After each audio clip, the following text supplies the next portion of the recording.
Show me the money.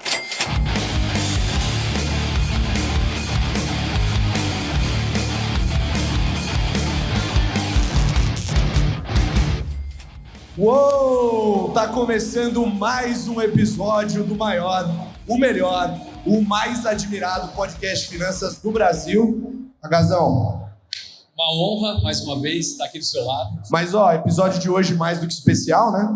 Temos aqui, obviamente, um fato presencial. Teremos a maior plateia que a gente já pegou até agora.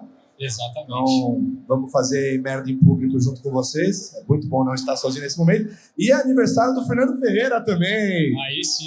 Desculpa, a produção não trouxe o bolo, tá? Esquece o bolo, corta o bolo, já foi.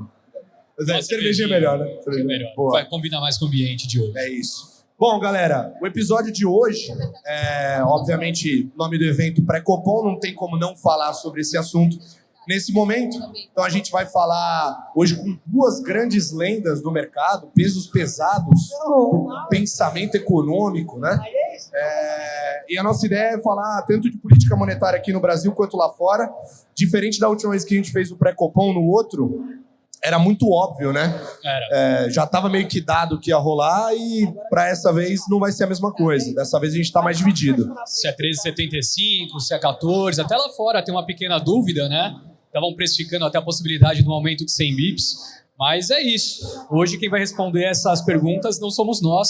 Ainda bem, o trabalho mais fácil aqui é ficar falando para um pessoal que tá tomando uma brejinha. A gente tava até falando antes, né? Tipo, vocês ficam nervosos de subir no palco? Eu falei, não, a gente só apresenta, faz a galera rir, a parte difícil fica com a galera. Então é de boa o trabalho aqui. Mas, bom, vocês já estão com os Beer Nights aí, estão batendo uma boquinha, todo mundo em casa já. Acho que a gente pode começar chamando os nossos outros apresentadores que Hoje estão ali. A galera já tá pronta? Então pode vir pra cá, Caio Megali e Beto Pilnik.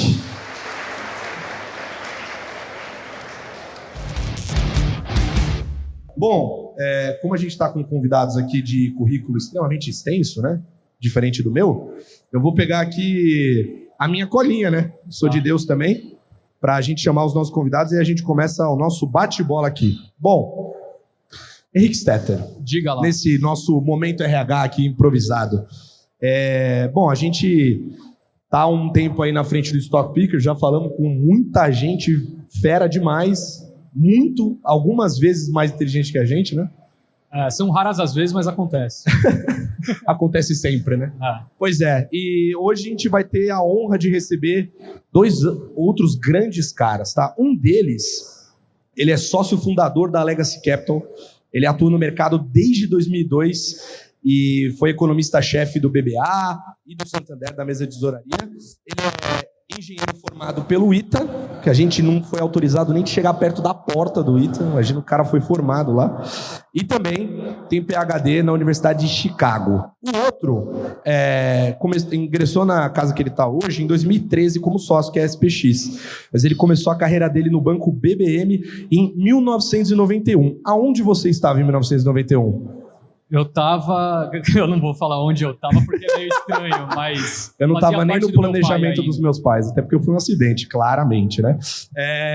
Também foi diretor do Banco Central do Brasil, depois voltou para o BBM até 2013 ingressar na SPX como sócio. E ele também completou os créditos de doutorado na Universidade de Pensilvânia, é formado pela PUC-Rio, mais um dos filhos da PUC-Rio.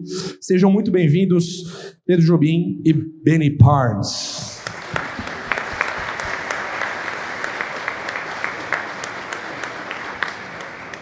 Bom, para a gente começar o nosso papo, vou jogar para o Pilnik ali. Você tinha algumas coisinhas legais para falar sobre o que a XP Institucional está fazendo. Primeiramente, agradecer a presença de todo mundo. É um evento super bacana, inovador. Aqui parece que a gente está na nossa La Bombonera aqui, né, na Arena XP. Então, agradecer a presença de todo mundo.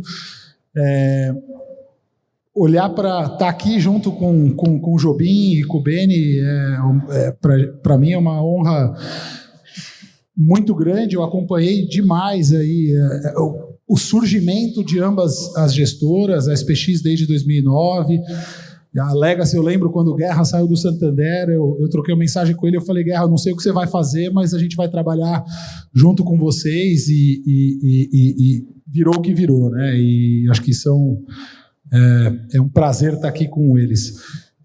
Sobre a XP, eu acho que muito do que a SPX fez, o nosso grande desafio do business institucional é, sem dúvida nenhuma, a internacionalização. A SPX identificou isso rapidamente, que o mercado brasileiro tem suas limitações, e então a gente tem um grande desafio hoje de ajudar vocês, nossos clientes, a operarem lá fora e ser uma casa referência para estrangeiros operarem no Brasil. Acho que esse é o nosso grande desafio do business institucional.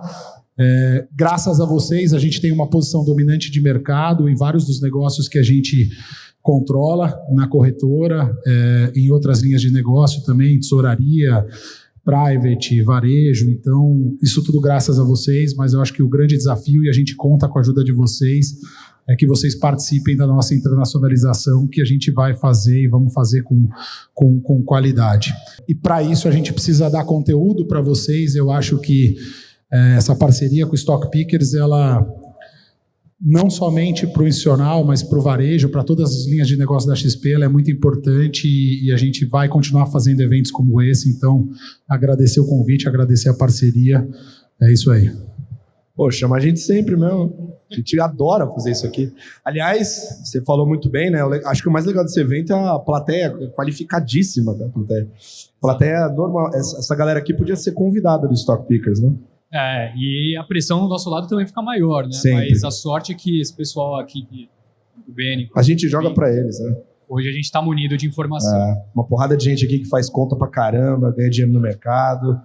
E que, né, a Arena XP provou que você não precisa fazer conta nenhuma. Você aluga um terreno, joga areia, beach tênis, margem lá no talo, aquela coisa maravilhosa. Caio Megali, você tinha... recentemente vocês publicaram um relatório super legal, que inclusive tem a ver com o tema. Então, para a gente começar o nosso papo e já engatar no assunto, se quiser falar um pouquinho do que está lá no relatório. Obrigado, Cola. Primeiro, boa noite a todos também, é um prazer estar aqui. Agradecer aqui ao Pedro e ao Beni por terem aceito o nosso convite aqui para fazer a discussão do pré-Copom. Também ao Beto pela organização e pela montagem aqui desse evento tão bacana, a idealização desse evento bacana. E vamos para o tema, né? O tema é pré-Copom. Vamos conversar um pouquinho sobre política monetária. Acho que nós estamos numa fase muito importante de transição de política monetária no Brasil e no mundo. Então, eu vou querer, né, acho que vale a pena a gente explorar aqui um pouco dos nossos convidados esse tema de política monetária no mundo e falar um pouco do Copom.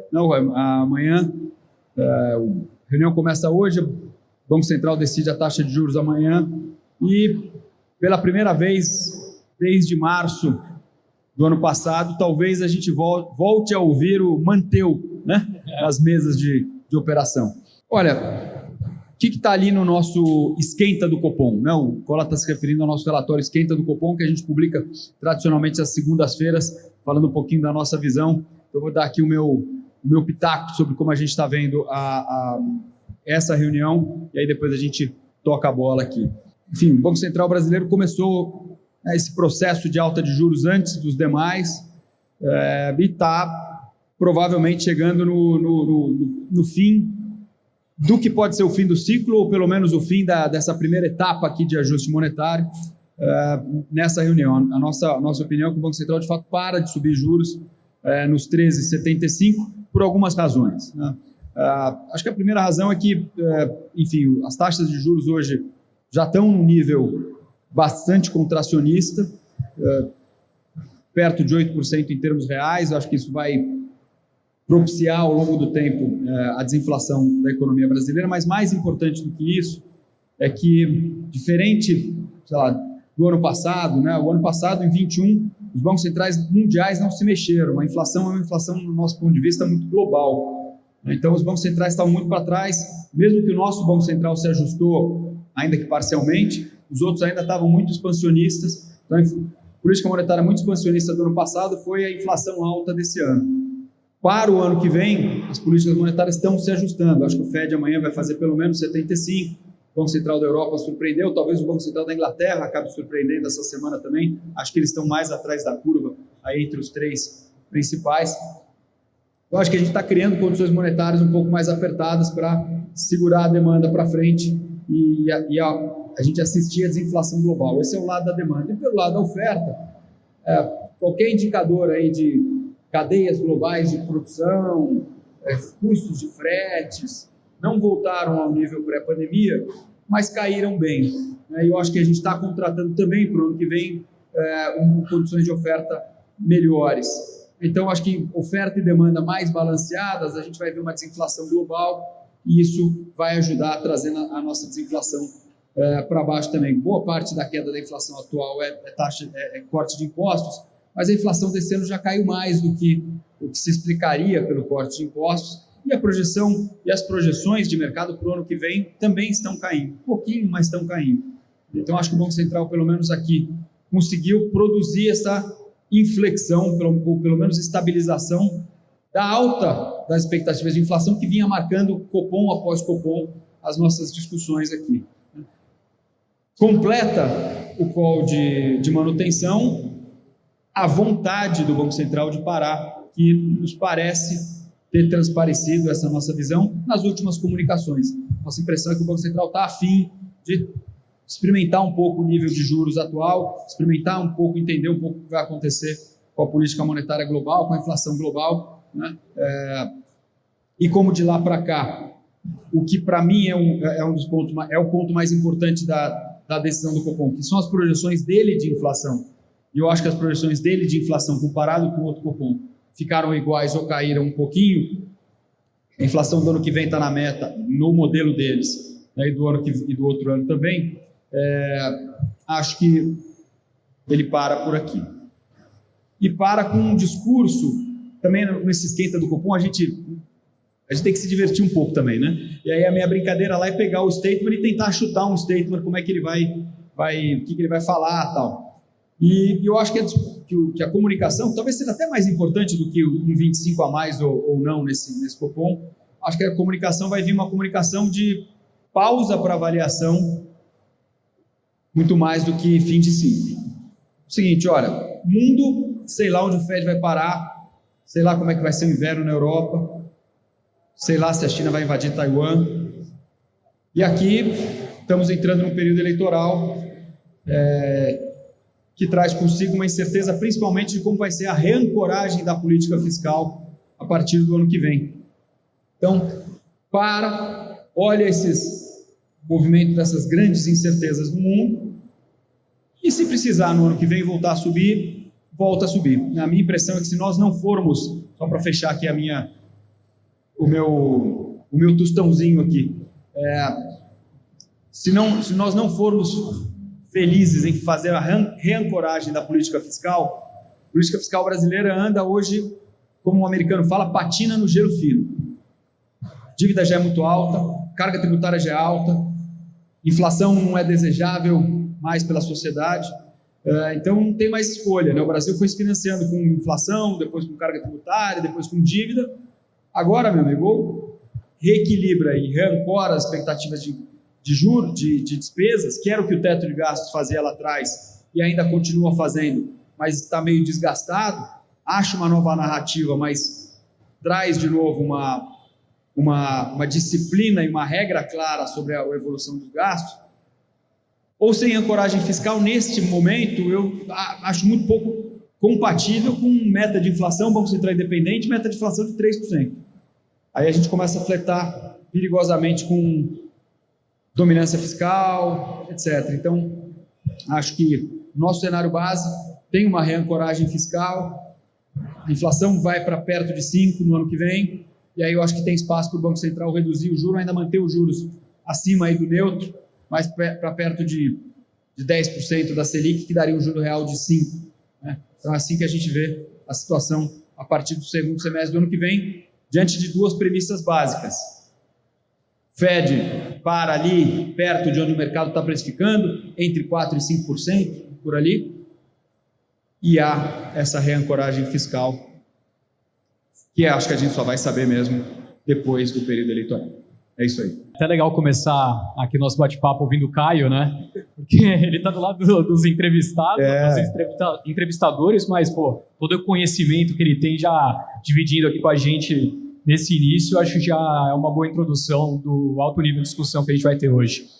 Bom, pessoal, só para explicar rapidinho, né, a gente, claro, vai começar focando então nessa discussão do Copom, que é o que está todo mundo olhando nesse momento, mas a gente vai se aprofundar nas questões fiscais do país. A gente não vai entrar muito no mérito de política, né? Eu sei que está todo mundo querendo escutar sobre isso, mas sim o que esperar das variáveis macro, o que esperar com consequência para o mercado, dependendo de quem puder vencer as eleições que estão se aproximando a cada dia. E também depois a gente comenta um pouquinho sobre o mercado de crédito, né, o que está sendo observado dos bancos centrais lá fora, toda essa incerteza. E eu queria aproveitar até esse gancho do início do Caio, que ele já falou sobre as expectativas dele para a divulgação de amanhã do Copom. Queria ouvir também dos nossos convidados, né? Tanto a expectativa, se vem esse aumento de 0,25, como que o comunicado deve também se apresentar. E até uma pergunta adicional, se um aumento de 0,25 nos patamares de juros atuais faria alguma grande diferença e qual que seria essa diferença? Quer começar, Beni? Bom rever meus amigos aqui, rever o Pedro, que eu não vi há um tempão, Caio, o pessoal da XP eu vejo mais, assim, e eu também agradeço muito o pessoal da minha empresa, da SPX, por me dar a oportunidade de estar aqui falando como economista, coisa que eu já não fazia há um tempão, já que eu estou tocando a área de crédito. Eu vou começar pela sua última pergunta, esses 25 pontos, né? Dada a magnitude da alta que foi feita, eu não vou discutir por que foi feito, eu não vou entrar em considerações aqui. Eu acho que nós erramos a política monetária, o Brasil errou a política monetária lá atrás, no que nós fomos acompanhados por quase todos os bancos centrais do mundo. Os bancos centrais do mundo hoje erraram bastante, na minha opinião, mesmo à luz dos choques todos que nós vimos. Eu acho que houve uma, desculpa a expressão carioca aqui, acho que houve uma bobeira coletiva na condição de política monetária. Depois a gente entra em detalhes. Mas o fato é que aqui no Brasil a gente, talvez ter errado antes, e muito no começo, ter praticado juros reais muito negativos numa economia que não vive bem com juros reais negativos, não vive bem, quaisquer sejam os motivos, a gente veio num pace de correção muito rápido, e eu acho que a gente já chegou lá, na minha opinião, com a informação que nós temos hoje, com a informação que eu tenho hoje. Tá? Vou condicionar a informação que eu tenho hoje, obviamente, que é duas coisas, né? Ao que pode acontecer nos mercados mundiais, vamos falar do Fed, vamos deixar esse negócio de guerra na Europa de lado um pouco, o que pode acontecer com a política monetária americana, isso vai condicionar a política monetária do mundo inteiro, a política econômica do mundo inteiro, e o que vai acontecer com o fiscal brasileiro no ano que vem, que eu, francamente, não tenho a menor ideia. Tá? Tenho pouca ideia. Tenho tenho desejos, tá? Mas eu não sei se meus desejos se tornarão realidade. Dito isso, eu acho que, vamos dizer assim, você tem um objetivo, que é tentar controlar as expectativas de inflação e inflação. E eu acho que o Banco Central, até agora, foi bem. Quer dizer, depois de ter começado mal, ele já chegou lá, ele já avançou o fronte todo, já conquistou o fronte. Dá para fazer mais, dá para ir mais um pouquinho? Sempre dá.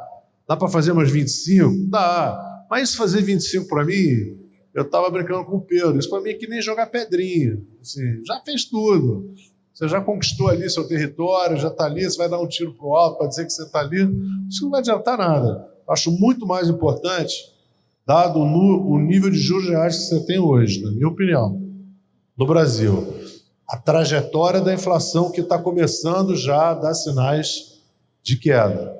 As expectativas de inflação, que já estão caindo bastante, com exceção lá de 2024, depois a gente fala nisso, tá? Mas para 2023, eu acho que, francamente, o jogo, eu não vou dizer que o jogo está ganho, que Banco Central, quando fala que o jogo está ganho, não dá sorte. Né? Eu sempre falo isso. Banco Central não pode provocar os deuses da inflação e do câmbio, porque eles vêm com muita vingança. Então não fala que o jogo está ganho, porque não está ganho. Mas acho que o trabalho está feito. E agora é esperar, ter paciência, ver o que vai acontecer no mundo. E o que eu acho que é importantíssimo agora, Outro dia eu li uma frase bonita, assim, que é atribuída ao Tolstói. Não estava lendo o livro do Tolstói, não, foi só uma citação dele. Que é o seguinte: os 2 guerreiros mais fortes do mundo são tempo e paciência. Está na hora de ter tempo e paciência e ficar lá com esse juro e dar uma mensagem ao mercado que você não está com pressa nenhuma de cair. Vai chegar uma hora que você vai, se Deus quiser, vai dar tudo certo, a política fiscal vai dar certo, lá nos Estados Unidos as coisas vão andar bem, vamos dizer, esse é o cenário modal, é o cenário esperado, ele vai continuar, ele vai poder cair o juro lá na hora que for necessário, né? Mas se ele for falar isso agora, eu acho que, desculpa, aí vai desfazer uma boa parte do trabalho que ele fez. Então, eu acho que o que ele quer fazer agora? O que eu gostaria de fazer se estivesse lá é manter as condições, consolidar o fronte que eu consegui. Vamos botar dessa forma. Eu já avancei, já consolidei o fronte, quero manter as condições monetárias apertadas para poder enfrentar o que vem aí na eleição, para poder ver o que vem nos Estados Unidos e depois agir. Vamos ver. É assim que vai ser feito, assim que deve ser feito. Essa é a minha visão. Então, fazer 25, falando sério, é jogar pedrinha. Dar tiro para o alto quando você já conquistou o território que você queria ter conquistado. Talvez tenha que mudar, talvez esse juro se mostre baixo demais. Espero que não. Talvez esse juro se mostre de real elevadíssimo. Eu acho que sim. Tomara, aí cai. Boa. E você, Jobim? Bom, obrigado aí pela oportunidade. Pessoal, é sempre bom estar aqui com amigos, né, com o Beni, com o Caio, com vocês, com o Roberto também. Então, obrigado aí pelo convite, para a gente falar um pouco desse assunto. Sobre o Copom, acho que não vai ter muita discordância aqui entre nós, né? Eu, para acrescentar ao que já foi falado pelo Caio e pelo Beni, que acho que já elaboraram bem sobre o assunto, mas eu só acrescentaria o seguinte, quer dizer, boa parte da alta de juros, né, que já foi conduzida, ela foi acelerada na parte final, né? Então, quer dizer, teve um aperto muito grande agora ao longo do primeiro semestre e esse começo do segundo semestre do ano de 2022, cujos efeitos o grosso desses efeitos está se materializando exatamente agora e tende a se intensificar agora no quarto trimestre, né?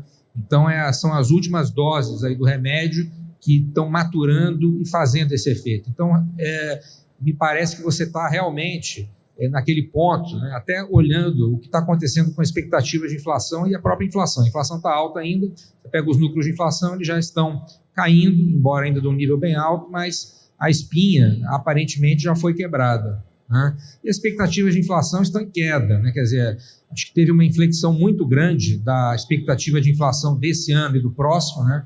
Há poucos meses atrás, muita gente achava, nós inclusive, que a inflação podia se aproximar de 10 ou até mais esse ano.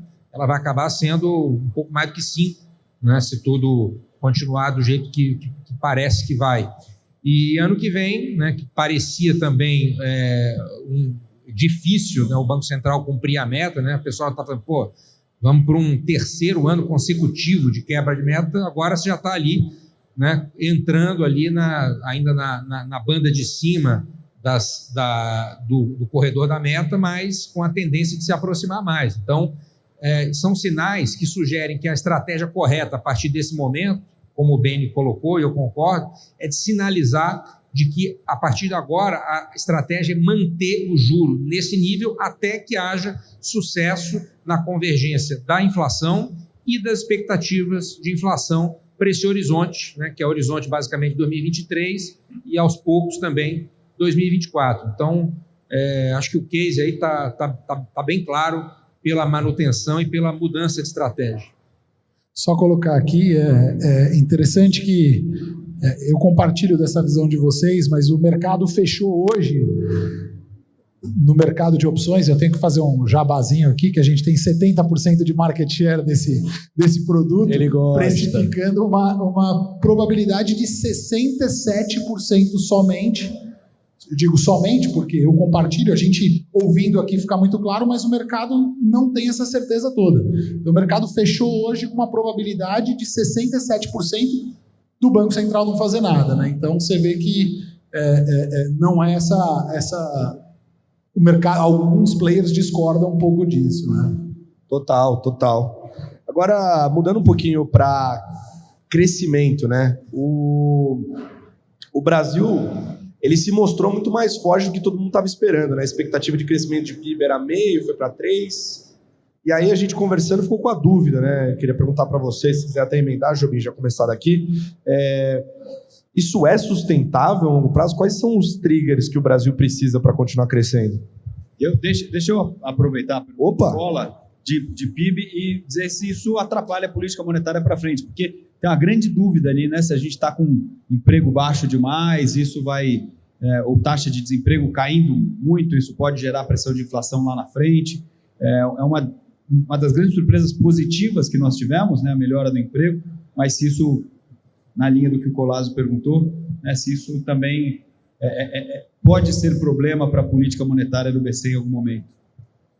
Olha, eu acho assim, o PIB realmente está surpreendendo todo mundo, né?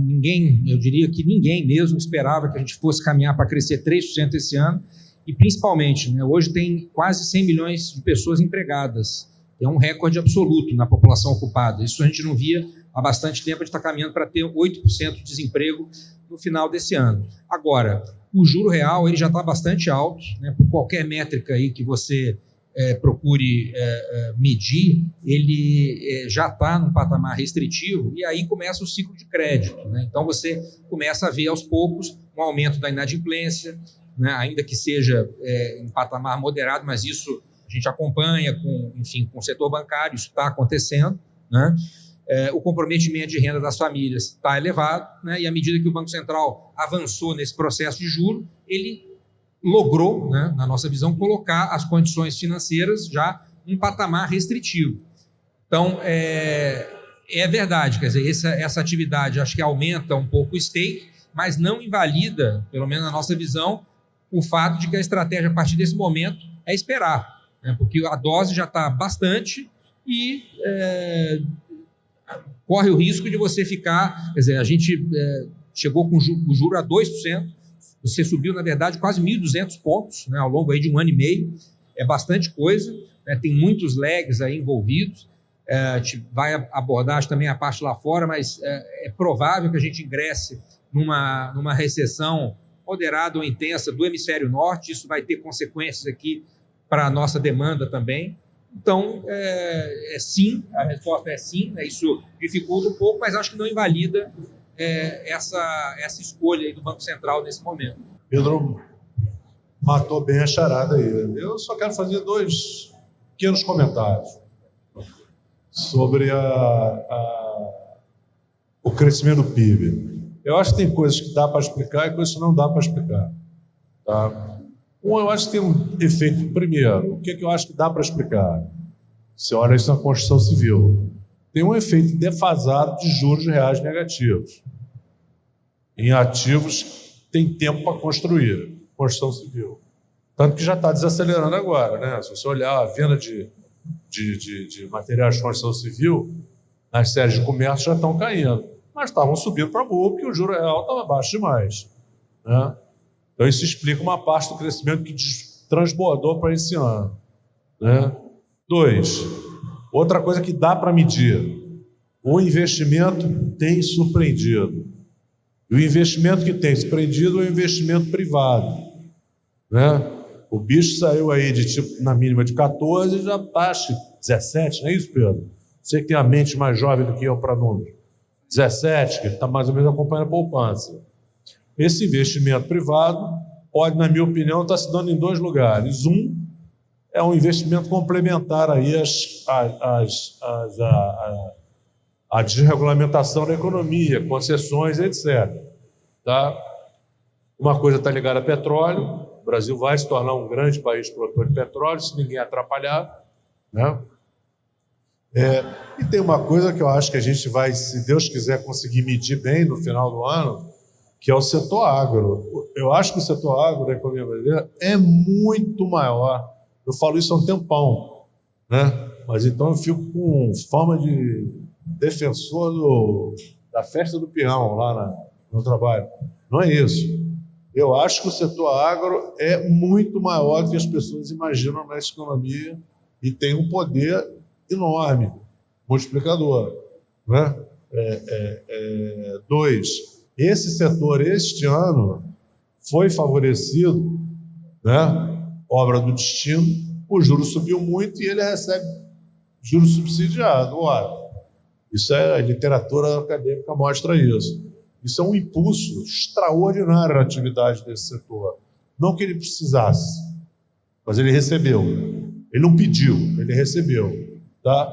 E para terminar, só para assim, é um dos únicos setores da economia, se você olhar a produtividade total dos fatores, ou seja, você junta uma unidade de capital, que no caso aí pode ter trator e terra, com uma unidade de trabalho, ao longo dos anos, sai mais do que uma unidade de produto que saia antes.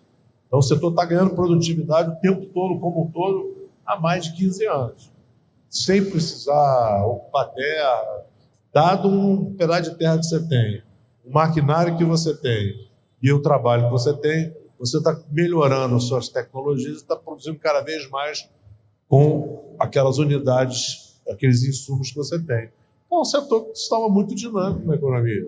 A gente está vendo isso. Então, eu acho que essa pode ser uma surpresa para o crescimento. Isso aí dá para medir. Não que eu vá medir, porque eu não trabalho mais em departamento de economia da faculdade. O que não dá para medir, eu acho que são os efeitos das reformas que foram feitas. A trabalhista, a previdenciarista, não dá para medir. Mas atrapalhar na economia, no emprego, não atrapalha, só ajuda. Lei da liberdade econômica, né? Como é que a gente vai medir o efeito disso? Eu não sei medir. Então... Mas vai descobrir ao longo do tempo. Então, eu ia pegar esse gancho aí, Caio, que o Beni colocou também. Também perguntou, Lucas, assim, por que a gente vai ser um ciclo para a gente crescer mais, né? Acho que a resposta até ficou um pouco incompleta, porque, assim, ciclicamente, acho que a gente vai viver uma desaceleração em 2023, porque o juro está alto, né? Porque o mundo vai desacelerar, então aqui a gente vai desacelerar ou até, né, crescer aí bem menos. Mas, como vocês mencionaram agora, tem algumas evidências de que pode ter algo aí por trás desse crescimento mais robusto. É difícil medir, acho que não é possível ainda medir, mas tem algumas coisas objetivas, né? Por exemplo, talvez a reforma que tenha mais ajudado até aqui, além da trabalhista, que já é a mais antiga, né? E que você vê toda essa massa de população trabalhando, você começa a pensar que isso já possa ser um efeito dessa reforma, tem o fato tem a desalavancagem do BNDES e o fim dos subsídios, né?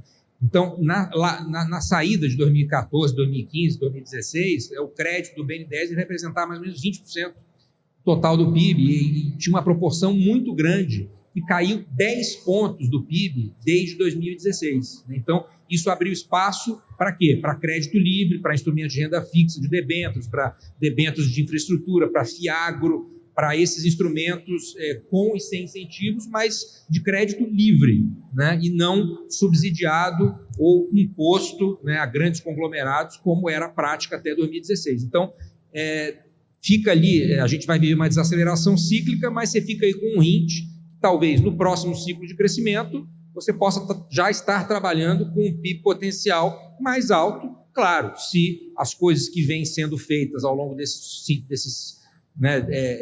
6 anos, desde 2016, elas não sejam, se elas não começarem a ser revertidas a partir do próximo quadriênio. Elas podem ou ser expandidas ou paralisadas ou até revertidas. Então, acho que esse é um ponto para a gente pensar. Bom, isso pelo lado da oferta, eu acho que, falando bonito aqui, economista, você está tirando distorções da economia, você aumenta a eficiência, é isso. E pelo lado da demanda, não dá para negar também que houve um impulso fiscal enorme com as transferências, os auxílios. Isso também ajudou a sustentar a demanda agregada, obviamente, mas a gente acha que, vamos dizer, na margem, a variação disso vai cair ano que vem, e ano que vem a gente vai ter um ano mais duro, tudo mais constante. A gente vai ter um ano mais duro, nós na SPX prevemos um crescimento zero, talvez até negativo. Vai ter um efeito dessa política fiscal, desculpa, gente, a política monetária é mais apertada. Mas eu acho que a surpresa do ano, acho que são esses efeitos, tanto lá pela oferta quanto lá da demanda. E ano que vem acho que vai ser um ano mais difícil mesmo. Eu acho que não vai ter muita não tem motivo muito para muita alegria, não, minha opinião. Uma cara meio de ano da ressaca, né? Acho que exageramos ali na dose da política monetária, talvez, mundo inteiro, durante um bom tempo, especialmente o ano passado, e agora ajuste, vem uma ressaquinha aí de crescimento que pode chegar no mundo e pode chegar aqui no Brasil também. Queria pegar um ponto aqui que vocês comentaram sobre a política fiscal, né? Bom, parte desse impulso, desse crescimento melhor, foi política fiscal mais expansionista, transferência, etc. Uma parte dessa transferência, mas o Auxílio Brasil, certamente, deve ficar para o ano que vem, né?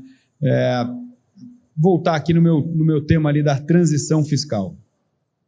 Independente de quem for eleito.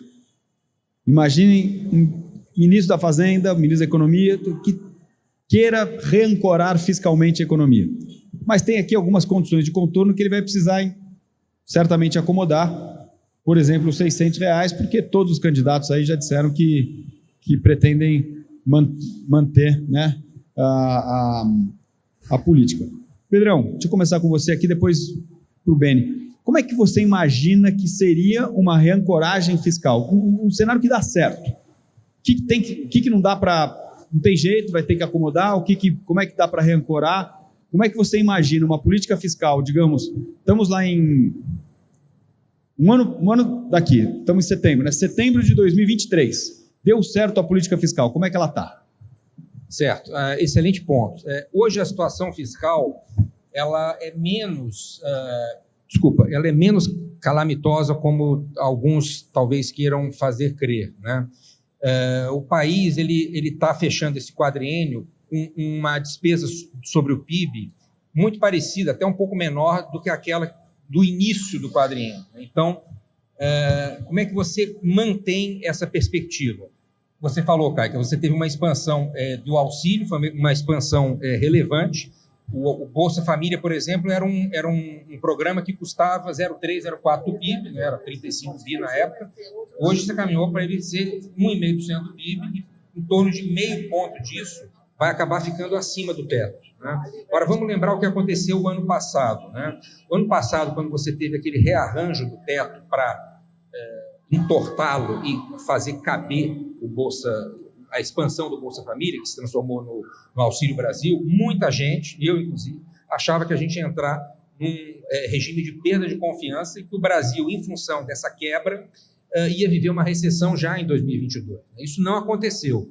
Por que, né, claro, aí o cara erra lá atrás, agora, né, vamos tentar achar uma explicação.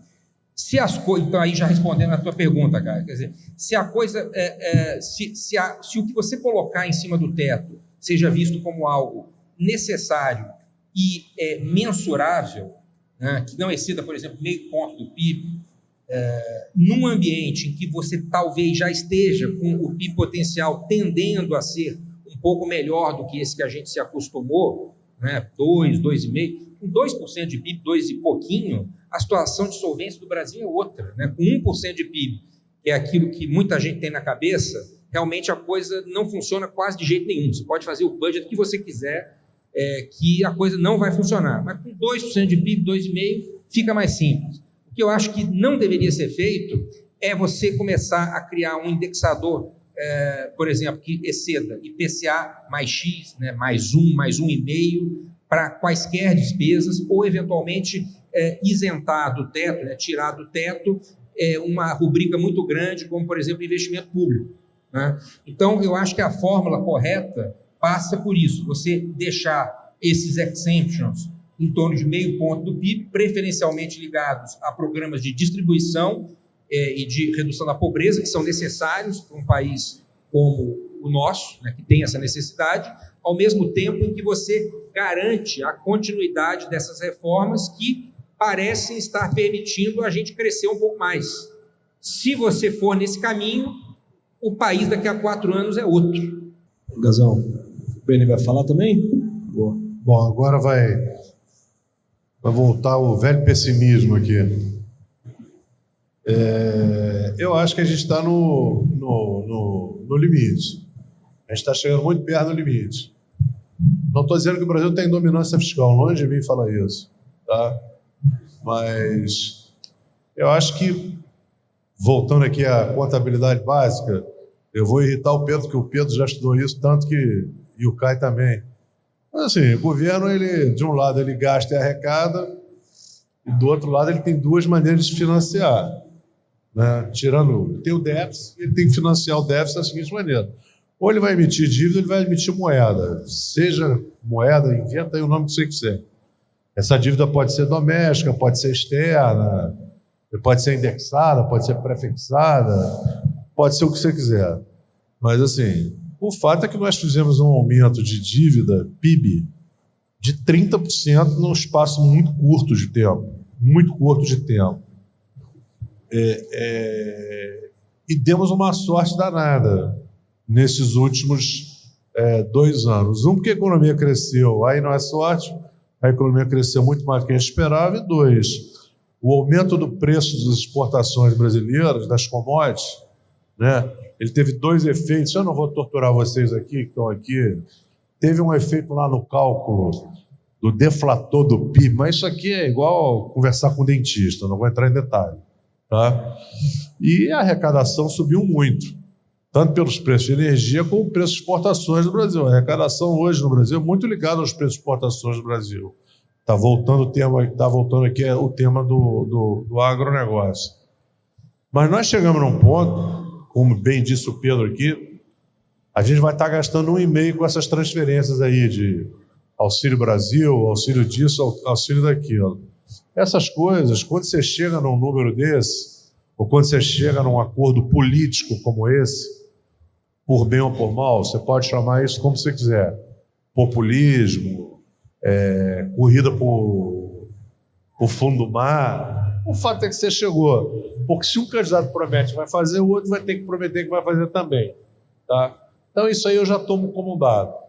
Então você vai ter, além disso, já há promessas de aumento do salário mínimo, que no início não dão um grande problema, mas depois começam a se compor, se for o caso, exponencialmente, né?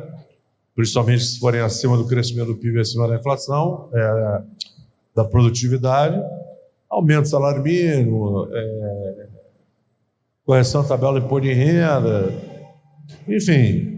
Nós estamos com um cenário que a gente tem muito pouco espaço, na minha opinião, de manobra fiscal. Eu não estou dizendo que se você não cumprir suas metas fiscais no ano que vem, você entra em dominância fiscal. O que é dominância fiscal? Dominância fiscal é quando você não consegue financiar mais os seus déficits via emissão de dívida.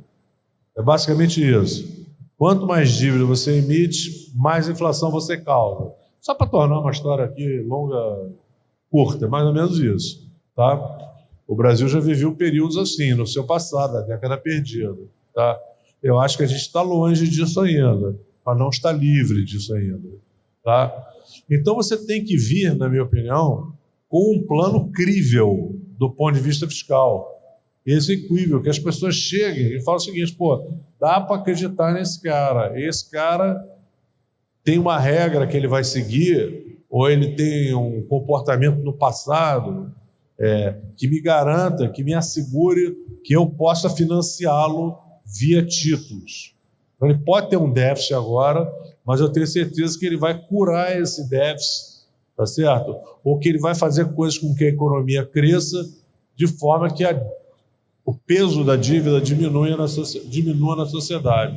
Então, o nome do jogo aqui é credibilidade. Mas não adianta ficar falando, adianta fazer. Por quê?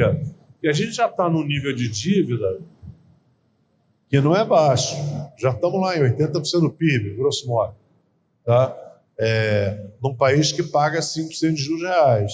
Então, não dá para brincar. Não dá para brincar. O próximo governo vai ter que pegar, que é um assunto desagradabilíssimo, tá? Isso é igual eu chegar no meu médico, desculpa aqui a piada, e o cara chegou para mim, eu fui ontem ao médico, e ele falou assim: olha, bem, não dá, pô, tem que perder peso, assim não dá, você tem que... Eu falei, pô, é a realidade, já sabia, e vai ter uma hora que, senão... A conta chega, né? A conta vai chegar, e está chegando, tá? Só que a dívida está muito alta já, está muito alta. E nós, tudo que foi feito, eu não vou dizer que o que foi feito nos Estados Unidos, no Brasil, não era necessário. Era necessário porque senão a economia mundial ia acabar mesmo. Ia acabar. A gente estava sofrendo com a Covid, uma queda de atividade pior que a de 2008, que foi pior que a de 1930, só para a gente ter ideia. Tinha que ser feito alguma coisa. Mas agora a gente vai ter que pagar essa conta. Então, vejam, coloquem-se numa posição de emprestadores de dinheiro. Vocês são emprestadores de dinheiro. Eu faço crédito. O credor ele tem que falar duas coisas para mim. Eu tenho que saber que ele quer pagar, que é a condição número 1, e saber que ele tem que poder como pagar. Tá certo? Às vezes o cara não tem como pagar, mas o cara quer pagar. Você dá lá uma condição ao sujeito, o sujeito acaba te pagando. Mas essas duas condições serão, elas vão cobrar uma conta. Vontade de pagar, que eu acho que ninguém no Brasil contesta mais, porque a experiência que nós tivemos de quem não quis pagar não deu certo. O governo caiu, foi um governo bom. Né? Mas nós vamos ter que criar condições de pagar.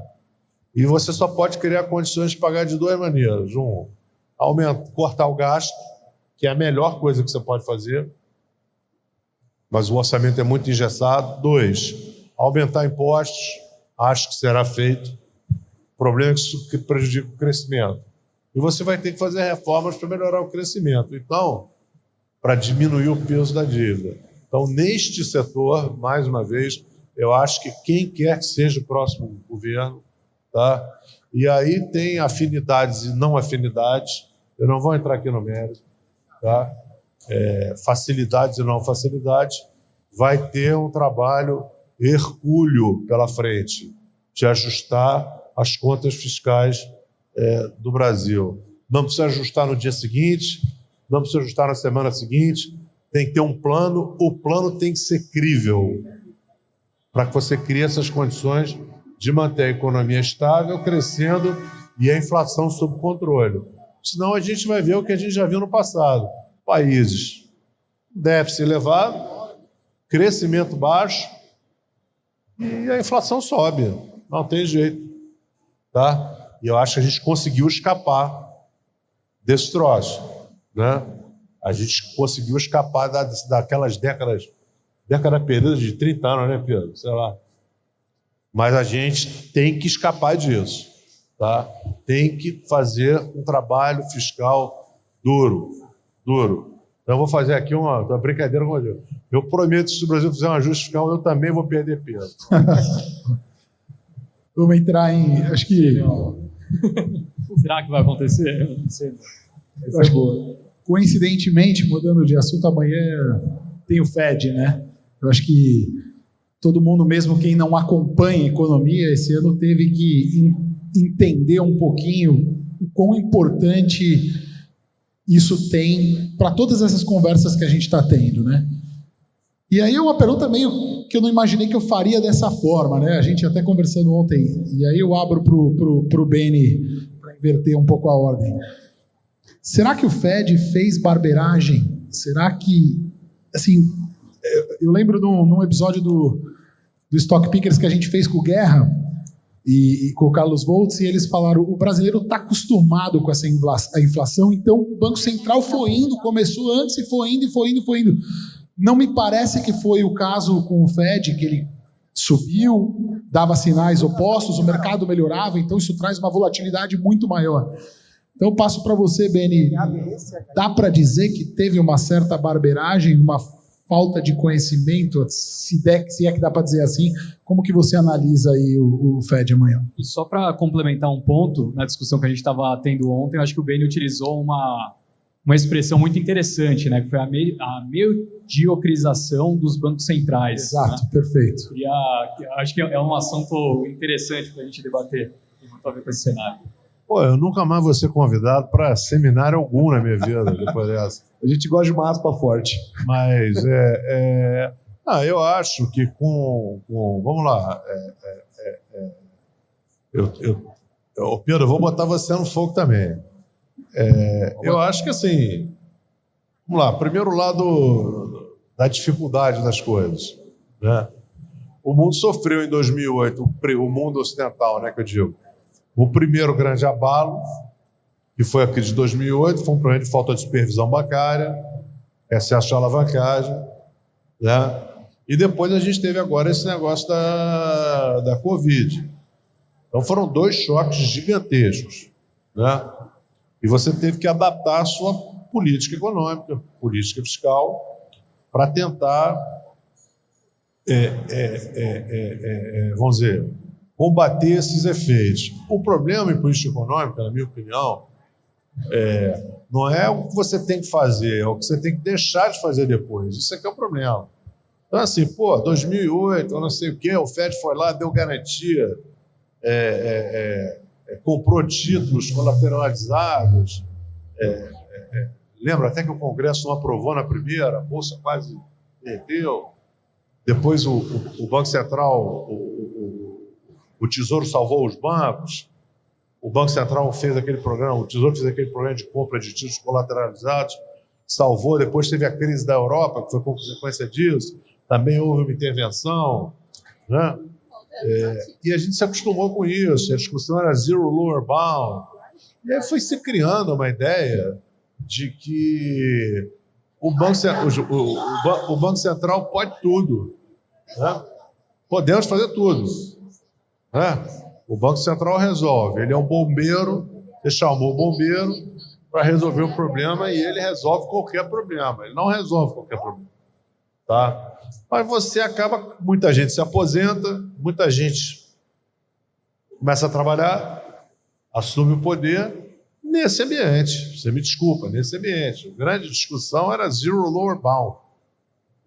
Não, o mundo vai ter, como é que é? Deflação eterna, etc. e tal. Mas os tempos foram mudando. Aí nós tivemos a Covid. Vamos só lembrar o seguinte: antes da Covid, os Estados Unidos, pela primeira vez, estavam fazendo uma expansão fiscal com desemprego em queda, com a inflação já subindo. Já havia alertas. Mas aí veio a Covid. Aí, quando veio a Covid, o FED foi com tudo nos 2, 3 primeiros meses. Com tudo. Falou, eu compro o que tiver na minha frente de high yield bonds. Ele falou isso. O mercado adorou. Ganhou-se uma fortuna. Inclusive nós ganhamos uma fortuna, tá? Com isso. Mas aí é o que eu falo, é difícil parar. É difícil parar. E ninguém parou. Então, não é assim. Os bancos centrais, de fato, como é que fala essa frase? Mediocrizaram essa palavra. Eles se tornaram lenientes. O maior problema é você acreditar na mágica que você está fazendo. Não dá para acreditar, porque política monetária é um instrumento muito limitado, tá certo? E os banqueiros centrais, na minha opinião, no mundo inteiro, muitos deles acharam que não tinha problema, o problema era a deflação, e não foram ver que o problema não era mais deflação, porque antes da Covid já não era deflação. E aí você começa, é temporário, nós brasileiros já fizemos já fizemos todas as besteiras possíveis e imagináveis. Já fizemos todos os erros. Inflação do chuchu, inflação de não sei o quê, expurgo. A gente sabe que não é assim. Então, assim, não, a inflação é temporária. O mortgage estava 2%. O mortgage estava 2% e o Banco Central estava comprando mortgage-backed securities. Assim, a economia americana estava voando, tanto pelo lado da demanda quanto pela falta de oferta. Né? Depois a gente pode discutir o problema de mão de obra nos Estados Unidos, que eu acho que é o problema mais interessante que tem hoje para ser discutido. E os bancos centrais dormiram num ponto. Então eu estava brincando com o Pedro, porque eu falava assim, antigamente você chegava em qualquer banco central razoável, como se fosse uma loja de relógio, você aí, me dá um relógio aí que eu quero comprar um relógio. O cara te vendia um relógio bom. Eu nem perguntava se relógio é bom. Esse relógio aqui é bom. E era bom mesmo. Só entendido em relógio. Era um Rolex, era um... sei lá, fala um bom aí. Patek Philippe. Patek Philippe é ótimo. Mas uma outra marca semelhante, não sei o quê, qualquer banco central te vendia um bom relógio com garantia. Hoje em dia você entra em bancos centrais que eram ótimos, que vendiam ótimos negócios, você chega lá, o cara te vende um troço que é pior que o meu aqui. Esse aqui pelo menos funciona, não atrasa. Acaba a bateria, você troca. Então eu acho que houve sim, dadas as circunstâncias, dado que o Banco Central foi trazido para o incêndio, usou o seu instrumento demais e, desculpa, dormiu no ponto, não soube a hora de mudar. E não é fácil mudar. Não é fácil mudar.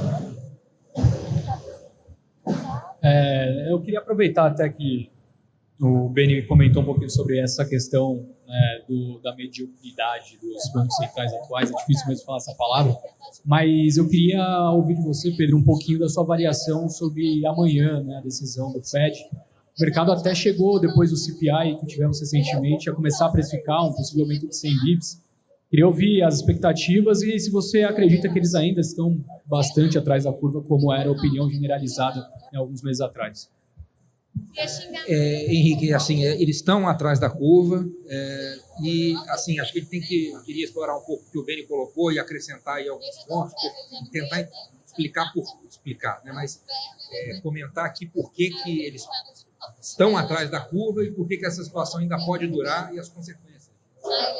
O que me surpreendeu, está ainda me surpreendendo nesse episódio, é o seguinte, quer dizer, o fato da inflação não ter sido um problema nos Estados Unidos, né, principalmente, mas até na Europa, em alguma medida, a partir do começo da década de 90, né, permitiu ao Fed conduzir esse ciclo de política monetária praticamente sem olhar para a inflação, só olhar para a taxa de desemprego. Então, qual era o template típico de recessão e de business cycle de política monetária dos Estados Unidos? Você tinha lá uma recessão, aí o desemprego ia de 4 para 8, aí o desemprego começava, aí o Fed jogava o juro para baixo e o desemprego começava a cair. 8, 7,5, 7, 6,5, 6, 5. Quando chegava em 5, ele falava aqui, vou começar aqui a subir, a inflação estava parada sempre, né? Então, eu vou começar a subir, mas fiquem tranquilos, porque é só preventivo, etc, etc. Então, ele tinha uma previsibilidade, né? Então, ele podia ir, criou-se esse pace aí de 25, né, na época do Greenspan, ele criou na época, né, measured pace, depois ele falava que podia ser patient, né, exatamente pela característica do business cycle da época, né? Então, isso aí gerou uma tremenda busca por duration, tanto de renda fixa quanto de renda variável, né? E gerou, na verdade, muito ganho de capital para a sociedade como um todo e principalmente dentro dos Estados Unidos, né? Mas agora o que você tem é o seguinte, agora você tem inflação, né? Já desde do ano passado tem inflação muito alta. Posso só interromper um minuto? Mas também justificado até essa época do Greenspan, né? Se você pensar, o mundo passou por um período do dividendo da paz, vamos botar até 2008, só para botar um número lá, um período fabuloso mesmo, de integração de mercados de trabalho, paz mundial, dividendo da paz, mão de obra não qualificada da China, hiperqualificada da Europa Oriental entrando nos mercados, novas tecnologias. Então, acho que o Greenspan, vou botar o Greenspan só como um nome aqui, foi aproveitando esse período muito bem. Mas depois a gente acostumou com isso, né? Achou que era eterno, né? Ele, na verdade, é que assim, aí você vê esse negócio da mediocridade. Ele era uma pessoa única, né? Não é fácil você ter a pessoa certa no lugar certo, na hora certa. Na década de 90, ele na verdade, não subiu os juros na intensidade de que o board inteiro sugeria a ele e que os economistas do staff sugeriam. Assim, o senhor está errado, entendeu? Ele tem que subir o juro. Aí, isso, só para situar, nós estamos falando aqui de 1995 a 1998. Os Estados Unidos estava crescendo a 3,5% ao ano, né? E ele falava assim, tem um livro muito bom que relata isso bem, que é o livro do Larry Meyer, né? Que ele foi membro do Fed nessa época, e ele relata essas reuniões, né?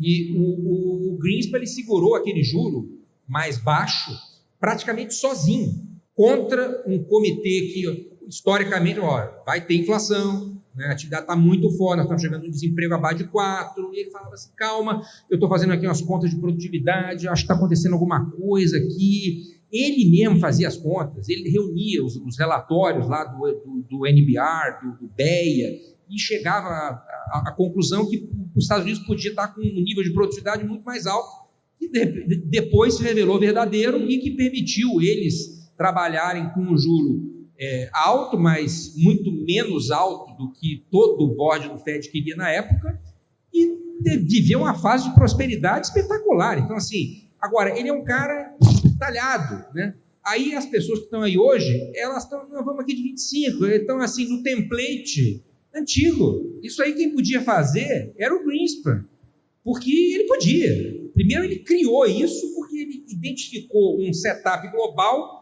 que pedia essa estratégia monetária.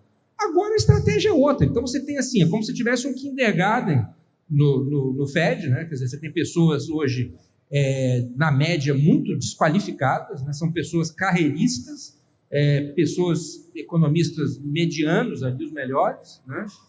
E que não estão ali, eles têm um perfil politizado, né? Porque você fazer carreira e ficar ali como presidente de Fed regional ou como membro do board, você acaba tendo alguma conexão política e estão lá. Aí cada um fala uma bobagem maior que o outro aí, né? Você vê assim, o Fed é uma cacofonia completa, né? E isso atrapalha bastante? Atrapalha bastante, né? E eles estão tentando encontrar um norte, né? Aí tem o Powell, que é uma pessoa que acho que dentro desse universo de bancos centrais hoje ele é talvez o melhor, não é um cara brilhante, mas é um cara que está ali né, mostrando que pode, né, tá um pouco mais à altura.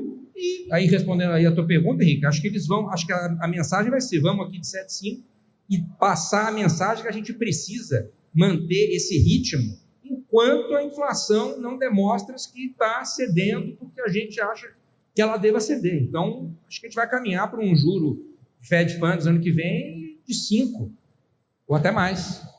Você colocou em relação ao CPI, né? De lá para cá começou a precificar isso mesmo, na perspectiva de 5, como você falou. Aí já pegar o engate para vocês dois comentarem, qual seria o impacto disso para ativos Fed Funds ali de 5? O impacto é ruim, né? É ruim para quase todos os ativos, né? Para as commodities e para as bolsas, né? Hoje você olha os múltiplos do S&P para frente, eles estão... mesmo se você considerar o nível de juro real, que 10 anos, que já está superior a 1%, né? Teve um aperto grande no começo do ano, estava menos 1, agora está mais 1, mas historicamente o múltiplo do S&P ele deveria estar mais baixo, né? E aí depois você pode ter um outro movimento que é o seguinte, quando você tem uma recessão, os earnings caem. Uma recessão, né, que a gente chama de garden variety, que é aquela recessão simples, eles caem aí 15%, 20%. E se você olha o IPS do S&P para o ano que vem, ele ainda exibe um crescimento em relação a esse ano. Beni, você tem alguma opinião para ativos também? Bom, eu sou um cara da antiga, né? Não tem jeito. A idade diz tudo. Então, na hora que você chega para mim e fala o seguinte, olha aqui, vou vender para você um título do governo americano, uma hipótese. Rendendo 4% ao ano, uma hipótese. Tá? E em cima disso também tem um banco aqui muito bom e tal, vai te pagar mais 1,5 de spread por 2, 3 anos. 5,5.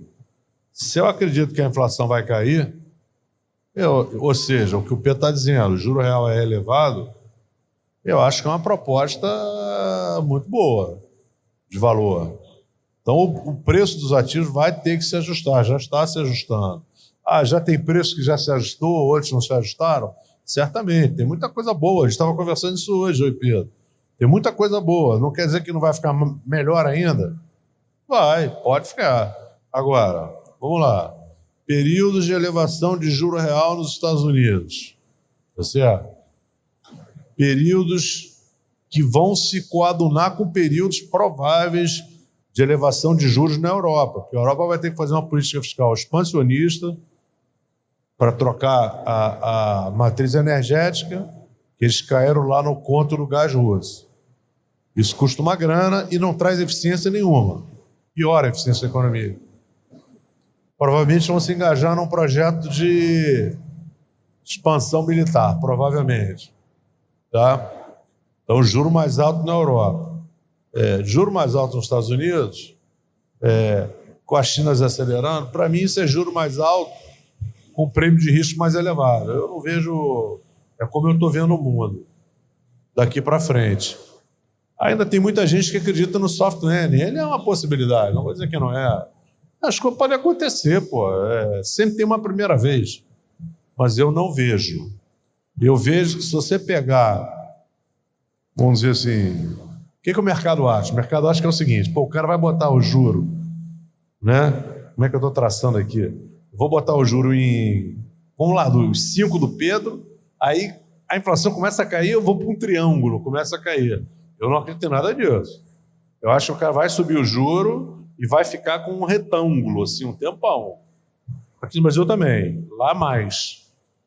Enquanto ele vai desaquecendo a economia e a gente não sabe, na minha opinião, não sabe, falando dos Estados Unidos, como que ele vai sair dessa inflação. Não sabe, porque a inflação está muito alta. Se você olhar a inflação nos Estados Unidos, pode tirar commodity, pode tirar o que você quiser. Olhar a inflação não cíclica, né? A inflação está muito alta.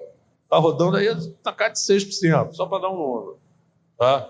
E você vai ter que desinflacionar. O mercado de trabalho americano, para mim, é um tema que é... Sim, pode ficar aqui discutindo horas, que eu não vou chegar a conclusão nenhuma, mas é interessantíssimo. É um tema muito difícil e está tendo... E é difícil para o Banco Central. E eu acho que o Banco Central... Nenhum Banco Central estava preparado para isso. Nenhum. Lá. Nenhum. Que é a questão crucial. Já deviam, não sei se estavam discutindo isso durante a Covid. As relações de mercado e trabalho provavelmente mudaram. A oferta de trabalho mudou, a demanda de trabalho mudou. Então, tem um trabalhão pela frente. Eu acho que é juro alto, juro real mais alto. Não vai ser juro real brasileiro de 4%. Lógico que não. Se for, a gente nem vai ter isso aqui ano que vem, esquece. Tá? Mas é uma vida dura. É a vida do passado, gente. É igualzinho como foi no passado. Só que a gente passou esse período aí meio sei lá, anestesiado pelos choques, muita anestesia, muito Prozac para o sujeito não ficar deprimido e tal, e agora é vida normal. Ô, Beni, eu já tive várias reuniões com vocês, você sempre fala isso nessa parte falando de dívida, você fala, a pessoa é uma análise se ela quer pagar e se ela vai ter condição de pagar, né? É impossível a gente não falar do mercado de crédito agora, porque a gente está falando de juros subindo na velocidade que está subindo, a quantidade, você pega um mercado americano que é super desenvolvido, a dependência pelo tamanho do mercado que as empresas têm hoje de acessar mercado. Como você hoje, olhando o grande business de crédito da SPX, você olha essa situação, né? Porque você pega dinheiro do seu investidor, por mais que 1% ao mês ali do CDB, você não é remunerado para isso. Você tem que fazer uma análise. Como que você vê oportunidade nesse cenário? É bem desafiador, né? É o que eu falei. Os dois grandes guerreiros é tempo e paciência. Né? Paciência para esperar e tempo para ganhar o juro composto. Né? Vamos tentar dividir em dois. Emerging Markets e Estados Unidos. Começar pelos Estados Unidos, né? Os Estados Unidos é um mercado, uma coisa que eu aprendi nesses anos agora, é um mercado muito segmentado de crédito, muito. É o Oceano Pacífico. Eu costumo dizer, toda a massa da Terra cabe no Oceano Pacífico. E os Estados Unidos é o Oceano Pacífico do crédito, tem tudo. Tem cliente para uma companhia que é investment grade? Tem. No dia seguinte que a companhia foi downgrade, acabou? Não. Também tem cliente para comprar em outro preço. Então, é um mercado, nesse sentido, eu vou chamá-lo de eficiente. Tá? O que aconteceu nesses anos? Aconteceram coisas interessantes. Primeiro, as companhias americanas, que não são bobas, né, elas aproveitaram esse ciclo muito grande de juro baixo, tá? E de política monetária extremamente frouxa, né? E muita ajuda do governo americano, as companhias, vamos dizer, de high yield para cima, elas tomaram dinheiro para burro, emissões recordes atrás de emissões recordes, ampliaram seus prazos com juros fixos. está numa situação boa. Tem literatura sobre isso. Por mais que você perca earnings, e provavelmente vai perder, a tua necessidade de pagar juros, né, a sua carga de juros está muito baixa e a carga de principal está muito baixa. Se alongou muito. Isso tornará esse ciclo, cruzo meus dedos, é mais suave. As condições são mais suaves nesse mercado gigantesco que é o mercado corporate americano, do high yield para cima. Tá? Aí vamos olhar para baixo no mercado. Mercado de Londres, empresa... Esse está apanhando já, não tem jeito. Esse cara toma dinheiro curto, dinheiro indexado, está apanhando loucamente. Tá apanhando. Mercado de hipoteca. Uma pequena fração das hipotecas americanas é feita a juros variáveis. Pequena. Então, o juro de hipoteca está subindo nos Estados Unidos, pode afetar o preço de casa, mas não afeta a prestação do cara que está pagando a casa. Então, nesse sentido, o grosso do mercado está safe. Onde você pode ter problema? Você pode ter problema numa recessão forte. Emprego, os bancos são procíclicos. Banco é procíclico. Quando está bom, ele quer emprestar mais. Quando está mal, ele quer emprestar menos. O planeta é feito assim, não adianta reclamar. Reclama com o senhor. O banqueiro vai trabalhar assim. E ele tem que trabalhar assim. E ele é pago para trabalhar dessa forma. Tá certo? Você pode criar uma regra ali, outra ali, mas o banco vai trabalhar assim. O risco é esse. É que a economia americana comece a dar uma acelerada mais forte, os bancos começam a retrair, começa a afetar as empresas, porque uma parte do crédito depende das empresas ainda e o consumidor também. Tá? Então, esse é o risco, mas nos Estados Unidos, eu acho que o setor corporativo está bom. Onde está a oportunidade nos Estados Unidos? Aí, desculpa aqui, eu posso fazer um pouquinho de propaganda? Não? A gente opera isso nos nossos fundos e agora tem um fundo específico, que não está acessível ainda para investidor brasileiro, que é um fundo de crédito exclusivamente americano, com pequena fração de ativos europeus. A gente acha que vai ter oportunidades inacreditáveis, aproveitar. A gente acha que os preços já tem coisa boa para comprar, a gente compra, vende, defende, e no futuro, à medida... Vamos lá, não estou aqui sendo sádico, mas à medida que a recessão avance e o ciclo monetário chegue perto do final, você pode ter oportunidades extraordinárias. Crédito é o que eu falo. O crédito não é o mercado de juros, câmbio, que são os predadores mesmo, né?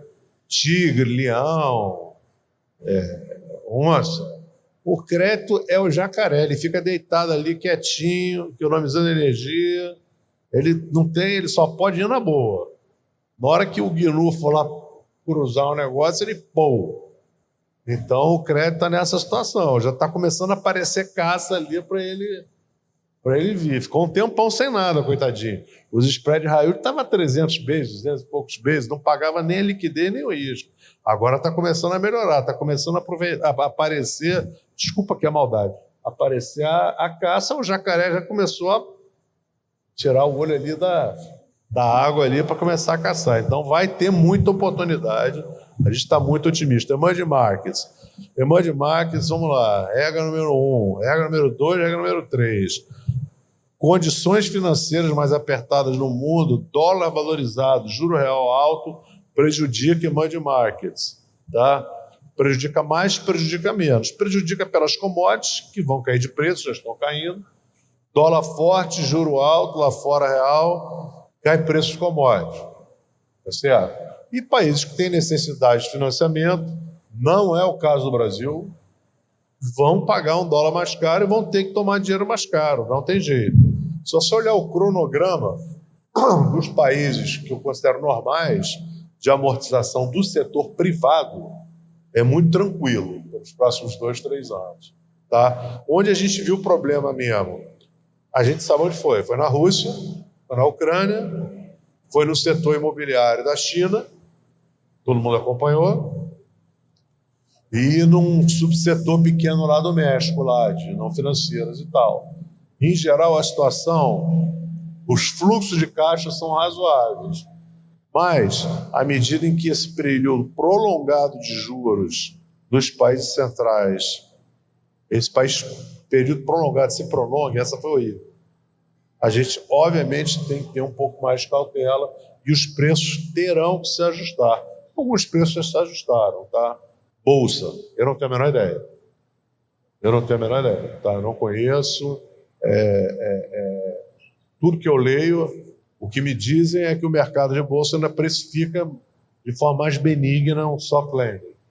É o que eu leio. Deixa eu pegar aqui esse ponto.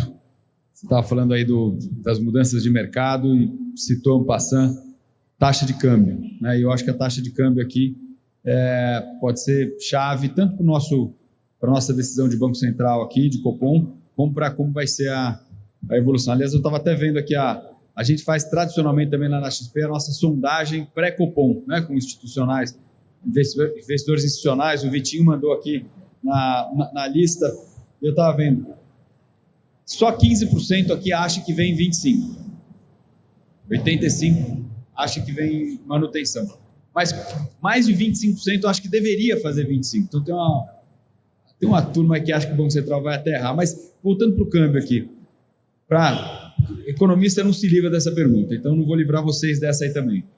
Pedrão, para onde vai a taxa de câmbio? O real está valorizado, está desvalorizado, o dólar se mexeu muito.